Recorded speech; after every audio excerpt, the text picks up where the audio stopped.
So it's the evil design of a communist Wolfgang surveillance. Templin is on his way to East Berlin, January 1988. Isn't that before the fall of Soviet Union, pretty much? church. Just before he leaves the train, he throws away a piece of paper. Seconds later, another man retrieves it. He's an agent of East The guy looks like a Joseph Stalin with the glasses. Germany's notorious secret police, the Stasi.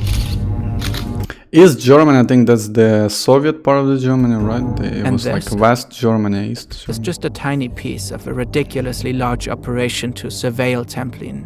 To the Stasi, he's an enemy of the state. But he's not a Western spy. Stasi. He's not planning the downfall of the government or an assassination of a socialist leader. His crime is setting up a small group of people who want to discuss human rights in the GDR. So he's a Democrat, pretty much. The Stasi Okay. will set up at least 10 collaborators to follow his every step. Okay. They'll wait in front of his house in the morning, follow him to the bakery, sit next to him in a cafe, take the same train, open his mail, read his bank statements, and intercept his phone calls. They'll type their observations into a file on him.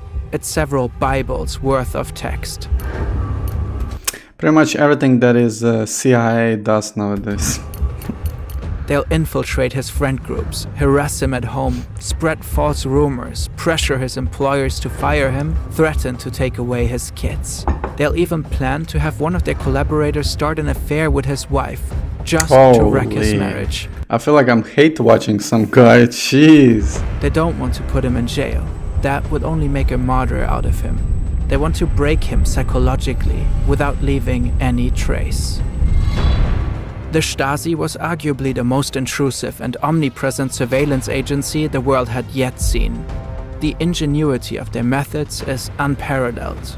In this video, we will look at all the techniques at the Stasi's disposal, from regular spying all the way to the utter destruction of the victim's psyche. So the Stasi, it was controlled by the Soviet Union or it was controlled by the Germany? That's the interesting question, because the date is like 1988, October 7, 1949. which is technically almost the fall of Soviet Union, the end. It was 1991. A new country was born, the German Democratic Republic, or East Germany. Under Soviet supervision, the country's socialist government Everything that has democratic has the least amount of democratic, yeah. I feel, isn't the North Korea is named like a North Democratic Korea or something? wants to create a paradise for the working class. Republic. Obstacles are plenty though. Citizens protest against the one-party dictatorship. Thousands flee the country to the west. Meanwhile, the Soviet Union views East Germany as a fragile experiment, not a trusted ally. Soviet dictator Joseph Stalin is skeptical that a population with such a strong fascist past can be trusted with their own state.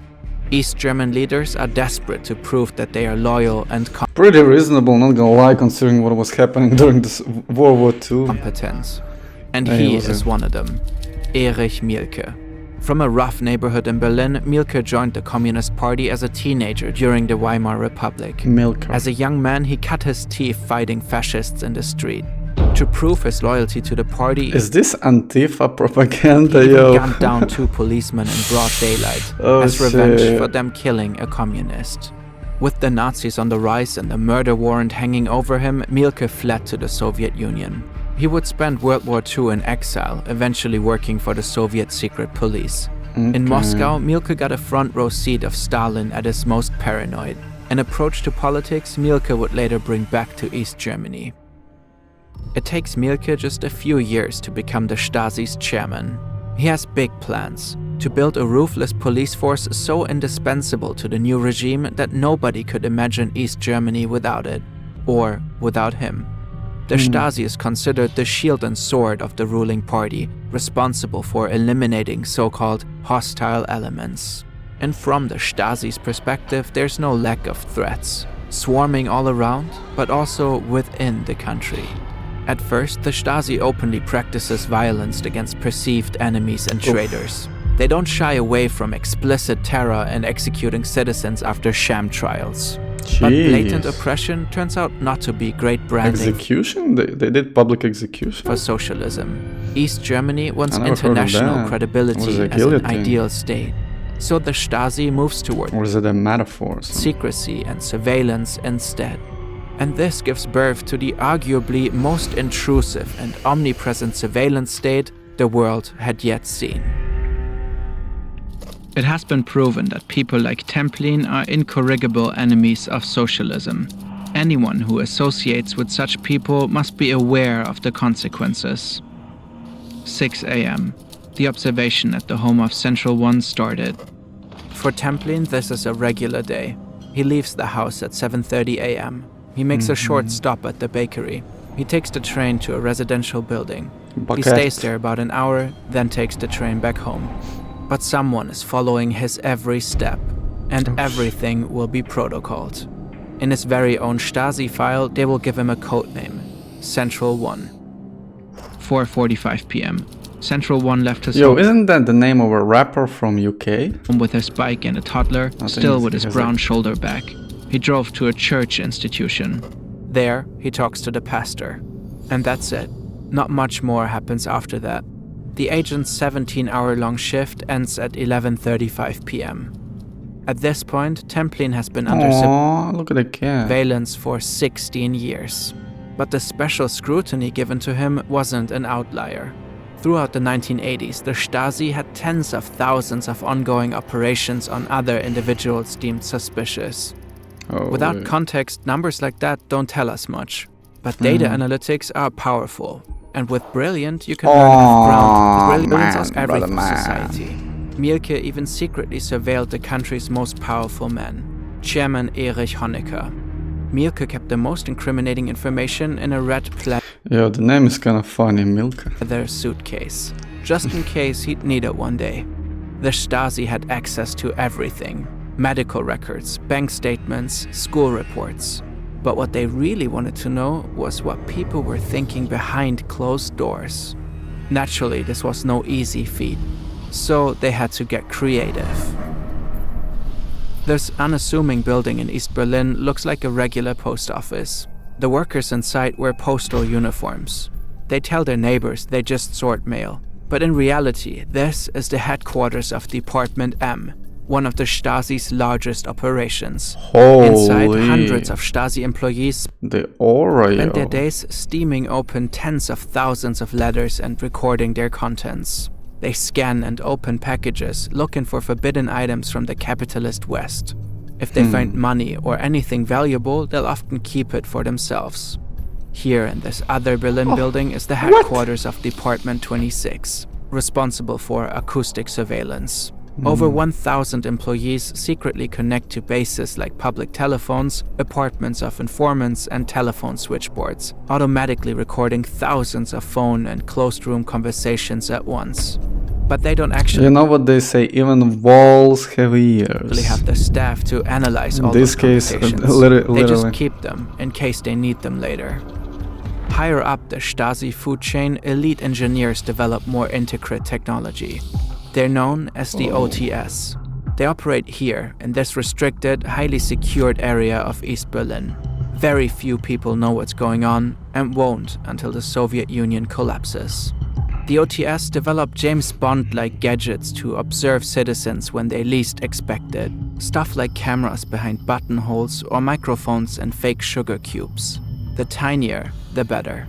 If the Stasi finds someone Nowadays, with the modern technologies, with the smallest battery, probably everything is even 10 times, 100 times smaller suspicious, compared to this one. often map out the suspect's entire apartments so Like, technicians can you imagine what type of shit CIA has? can plan exactly where to hide bugs.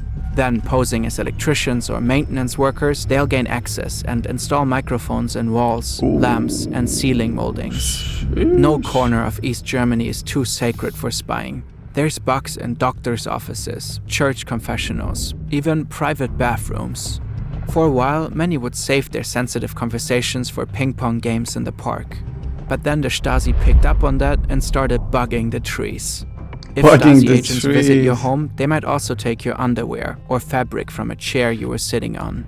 This would then go into their archive of smells as a scent sample. What? The Stasi keeps an entire library of body odors. Scents, like fingerprints, are unique. They train dogs on the samples Oh, to track that's so smart. Yeah, dogs. down escapees or to prove Okay, that nice. suspects They can smell it, right? have been at crime scenes. Mm. Sometimes a Stasi agent has to track a target without yet knowing who it is. I thought they're gonna Or smell it with their own noses. they have to tail someone in a Nah, crowd the without dogs, drawing attention. yeah, it's smart. For okay. that, they have an ingenious trick up their sleeve. This is a quiet, vibrating Geiger counter. A Stasi agent wears it under their coat, the counter under one armpit and a vibrator under the other. To find an unidentified dissident or to follow a suspect inconspicuously, the agent just needs to follow the telltale ticking. That's because dissidents are often tagged with radioactive material. The Stasi sprays suspicious cars or rooms and sometimes even individuals directly with a high dose of scandium. Once contaminated, they can be followed using the hidden device. Yo, that thing is deadly. It's radioactive. The Stasi is yo. aware that radioactive tagging poses health risks, so they develop special air guns that can spray the substance from a safe enough distance for themselves. The secret police is also interested in seeing Yo, that's brutal, man. how West German money circulates, so they spray Deutsche Mark notes. Ew. The idea is to retrieve the banknotes and determine who is doing illegal business with enemies. By their own calculations, 2 notes in one man's pocket pose such a high risk to male fertility that it comes, in their own words, close to castration. Later, several East German dissidents will die of rare cancers. It's suspected to be connected to the high rates of radiation exposure, though it's not possible to know for sure. But the Stasi went even It's like you just know, but you cannot prove it. And further. Jesus, brutal, man. Templin is visiting an old friend, Werner Fischer. It's not just a casual hangout though. Fischer's hosting It's like a silent Hiroshima and Nagasaki. gathering of the Peace and Human Rights Initiative. Slow and Templin, silent. who's been interrogated and tailed by the Stasi before, knows the stakes are high. But at least Right. it's just a small group of trustworthy people he's known for years. Like Lothar Pawlitzak, a good friend from university. Sounds like a Polish. In the evening hours of May 17, May. 1987, another gathering took place in Fischer's apartment as part of the lecture series on Eastern Europe initiated by Templin. The Initiative for Peace and Human Rights is a rare thing in East Germany, an open opposition group formed of diverse ideologies. It encompasses committed Marxists who feel betrayed by their country's undemocratic expression of so-called socialism, but also Christians, liberals, and other ideologies that run counter to the state. But I feel like intelligence should keep in touch with everybody and like to be close in a close distance, because just in case you gotta shift the side, It in makes during some revolution or a civil war, you gotta switch the side so you know who party officials side very you nervous. you What can work Templin with. doesn't know, Pawlitzak isn't here today because he's interested in Hungarian history. He's here solely to spy on Templin. In fact, he's been reporting on him for more than 10 years. A rat. Pawlitzak is not a full-time Stasi secret agent. He has a normal life and a normal job. He is what's Just a side gig, yo. I'm a spy as a side gig, called an unofficial collaborator. Basically, a citizen spy. Yo, No it's literally a side gig. Country in the technically, 20th century devoted more resources to right? Yo, domestic the guy is a hustler. surveillance than East Germany. By 1989, East Germany had a population of about 16 million citizens. That year, about 90,000 Stasi officers were on the payroll, about 1 secret policeman for about 177 people. A far higher ratio than the Soviet Union's secret police KGB or the Nazis' Gestapo. Beyond the absurdly bloated police apparatus, the network of unofficial collaborators was even more enormous. The country was absolutely crawling with amateur spies. Neighbors, co-workers, even kids discreetly betraying their own communities. Crazy. Depending on the source, up to 200,000 unofficial collaborators supported the 90,000 official employees in spying on their citizens. I mean, technically, all of these people are still alive, right? At least 1 spy for every 60 citizens, possibly more. Many It would be cool to like hear some comments about them, right? About their life. unofficial That was back in those days, collaborators were enthusiastic especially from spies. volunteers who supported the Stasi for ideological reasons. If the Pavlychuk kids was said on it, you know, if the kids was on it, he's definitely still alive. he joined at 17 for a sense of adventure and the hopes to maybe become an agent abroad. Some snitched for cash payments or career advancement. Others were manipulated, blackmailed, or coerced into becoming informants. There are many cases of family members spying on each other. One famous case had a husband reporting his wife's every move to the Stasi for years. She only found out later when she read in her file whispered conversations they had in bed and even details about her sex life. The network of unofficial collaborators created widespread mistrust. That's a whole country filled with rats, yo. In the That's Stasi's crazy. own words, the unofficial collaborators were the main weapon in the fight against the enemy. Jeez. Later this evening, Pavlychuk walks home with another group member, Ibrahim Böhme. On the way home, the Ibrahim unofficial sounds like a Turkish or Azerbaijani name. collaborator had the opportunity to talk to Böhme, Ibrahim. The unofficial collaborator described Böhme as an intelligent person with high moral independence. Pavlychuk carefully remembers the conversation. Yeah, he even look like that, like he looks Turkish. Eager to And report the guy on the left, like Polish. it back to his officer. What he doesn't know is that Böhme is doing the exact same thing. Two spies, spying on each other, neither the wiser. Pavlychuk will report on Böhme. Yeah, this is Böhme mental, will yeah. report on Pavlychuk. Both will report on Templin. As it turns out, on this very evening, 4 out of 16 participants were working for the Stasi. But being all around Templin is not enough. Yo, imagine being surrounded by friends and all of them are spies that are spying on you. Jeez. You see, Templin was with the That's- Stasi himself for a That's while mental, yo. when he was young. But after a while, he You can confided lose in your his mind friends, of that. uneasy about the job. Ever since, he's been branded a traitor. And a while back, Stasi Captain Gerhard Haas started targeting him with the agency's ultimate weapon, an operational procedure. It's been a few weeks since the Initiative for Peace and Human Rights has formed. Okay. A man shows up out of nowhere at Templin's store, demanding to know where he should deliver the car. He's holding a contract with Templin's name and signature on it, for a car Templin never ordered. A very expensive car. Templin wouldn't be able to afford it even if he wanted to. He used to have a great job at the Academy of Sciences, until he was suddenly fired. The East German constitution grants every citizen the right to employment. Officially, there is no unemployment in the country, meaning there's no need for unemployment benefits either. Templin and his wife try to piece together a living with whatever odd jobs they can rustle up. Later, Templin's file confirms that the Stasi was systematically sabotaging his career. At first, Templin thinks this business with the car could be a misunderstanding. But later that evening, his door rings 2 more times. Okay. More delivery men with fake contracts. The next day, more calls, more knocks. In the following weeks, he'll receive mountains of mail. Dozens of strangers arrive with more unwanted deliveries. More cars, electronics, valuable antiques. Then it gets weirder. A cement mixer, kilos and kilos of parakeet food, tens of thousands of condoms, hundreds of live chickens. Wolfgang has to send them all away. Some threaten to roughen him up. Many Is that like a message from a communist surveillance, this team? have traveled for hours to That's reach how they sending a message? and all are expecting to get paid. It's stressful, and it gets in the way of his activism, which is, of course, exactly the point. And it's only the beginning. Time Okay. for the next That's stage such a of weird Templin's operational procedure. Such a Haas weird is tactic. typing up an action plan. main goals: isolating and discrediting Templin with respect to other initiators of political underground I mean, activity. what's the point of pressuring him like that if you can just kill him? If you have such a freedom as intelligence, right? Personal destabilization and criminalization. It's a method developed by Mielke himself, codified as policy in Directive 1/76.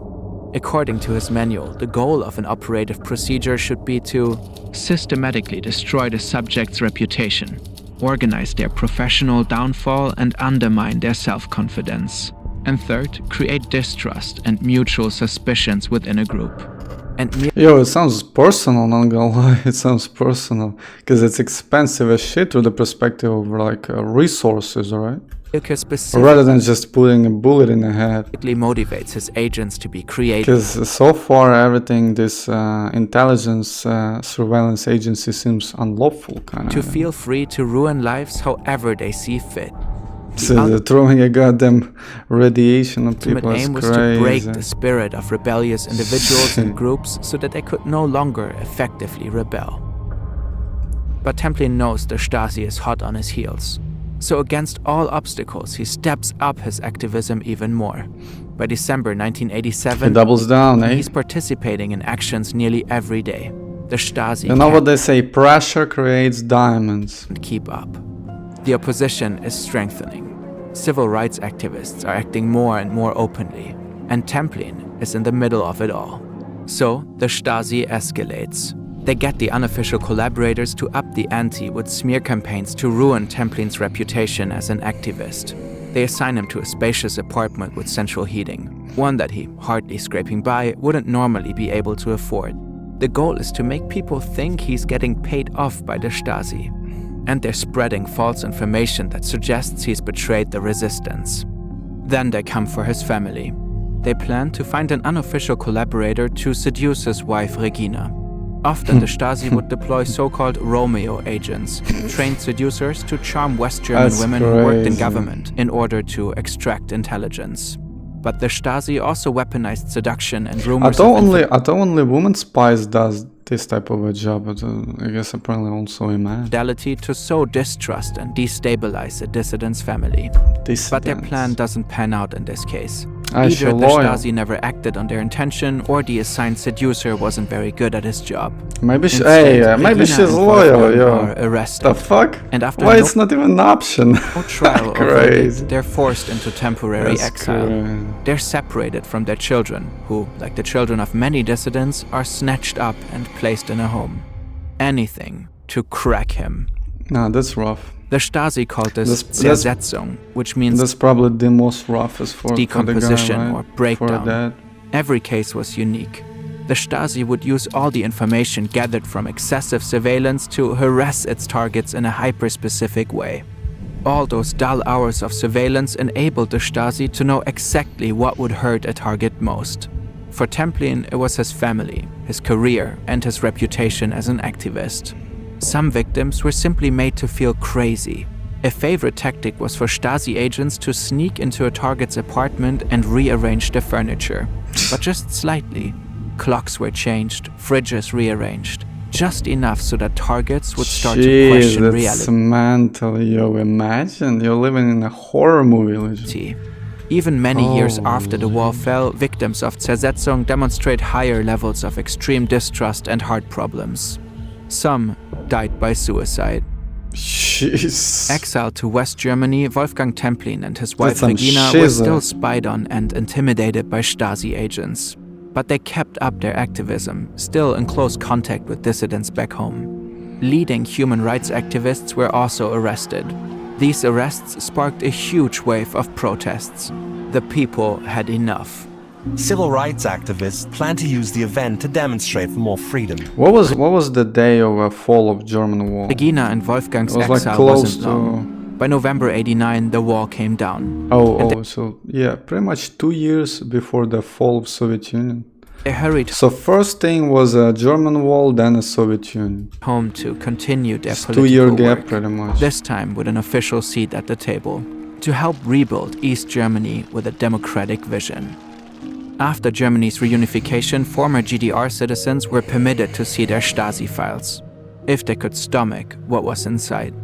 Millions requested their files by the mid-90s, and many were shocked to see the names of their trusted friends and family members who had snitched on them. Trustees. East Germany became known as a nation of traitors. Nation of And for Just say the word. Just For say many, the word. this sense man, of come on. broken trust was the deepest trauma left from the mass surveillance. Jeez. Today, Germany is one of the most privacy-conscious countries in the world. East Germany had strikingly high levels of suicide and alcohol abuse. From 1949 to 1990, about 50% more East Germans took their own lives than West Germans. a complex issue, and to blame it solely on the political system is an oversimplification. Still, the emotional damage inflicted by the regime can't be ignored. After the German reunification, Erich Mielke was imprisoned for the murders of the 2 policemen in 1931. But he was never formally indicted for the crimes he committed as head of the Stasi. When he died, crowds celebrated. His grave was defaced within hours of his burial. After the fall of the GDR, he said, Millions have died for nothing. Everything we fought for. It has all amounted to nothing.